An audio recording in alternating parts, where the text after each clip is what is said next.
Welcome to Things You Should Know, Civil War Edition. Today we're going to talk about the Battle of Pea Ridge, located in Benton County, Arkansas on March 6 to 8, 1862.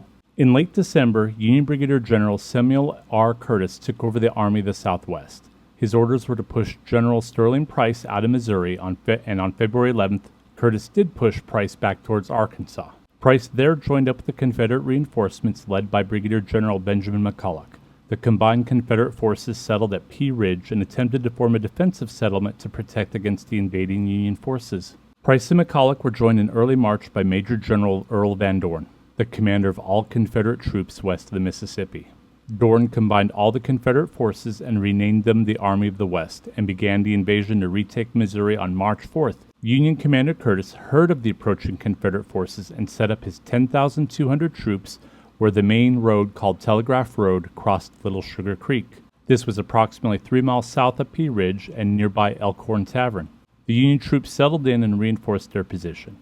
However, Van Dorn, the Confederate commander, pushed fast enough to catch the Union rear guard led by U.S. Brigadier General Franz Sigel, yes, the same Sigel from earlier, who was the current second in command of the Union forces. The conflict ended quickly with Sigel escaping the Confederates with minimal casualties.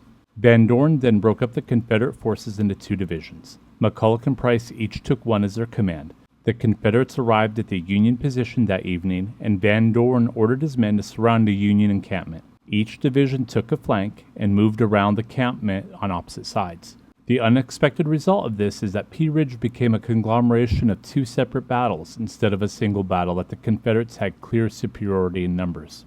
Union Commander Curtis woke up on March 7th and, hearing the news, turned his troops to face in the rear and commenced with an attack against both Confederate divisions.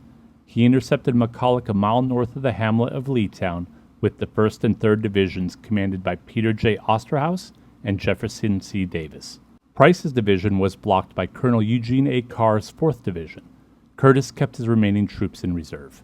The battle at Leetown occurred in multiple areas. The first was at the Foster Farm. McCulloch discovered the Union had partially cleared the area for a Union artillery battery, along with a small cavalry force. The Union saw the Confederates and attacked McCulloch, but McCulloch's cavalry, along with 2 regiments of Cherokee Indians, captured the battery and scattered the Union cavalry without much problem.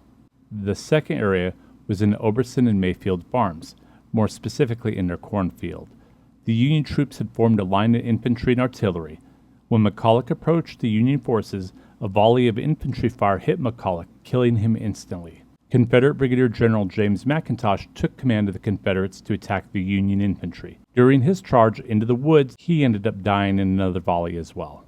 The second death of a general that afternoon ended the fighting at the farms. On the other side of the battle, Price's division, with Van Dorn in the lead, had engaged the Union 4th Division at Elkhorn Tavern. The Confederate forces were at the bottom of Cross Timber Hollow, a deep canyon, while the Union forces were on top of Pea Ridge.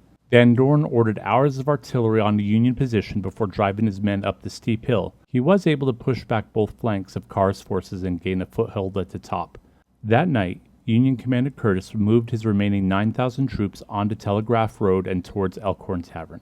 The next morning, all 4 divisions of the Union troops amassed in the open. Sigel directed 2 divisions west across the Telegraph Road, while Curtis directed the other 2 to the east. Over the next several hours, Sigel wheeled his troops around until they were facing northeast, leaving the entire Union force in a V shape that matched the Confederate formation. During this time, Sigel had ordered all the Union artillery to commence with a devastating fire that covered their movements. The Confederate forces pulled back and realized they were out of ammunition and that their supply train had been cut off. The Union advanced while the Confederates continued to disengage and scatter. The final casualties were 1,380 Union troops to 2,000 Confederate troops. This battle ended any real Confederate threat to Missouri and let the Union forces springboard forward in their conquest of Arkansas. Join us next time on Things You Should Know, Civil War Edition.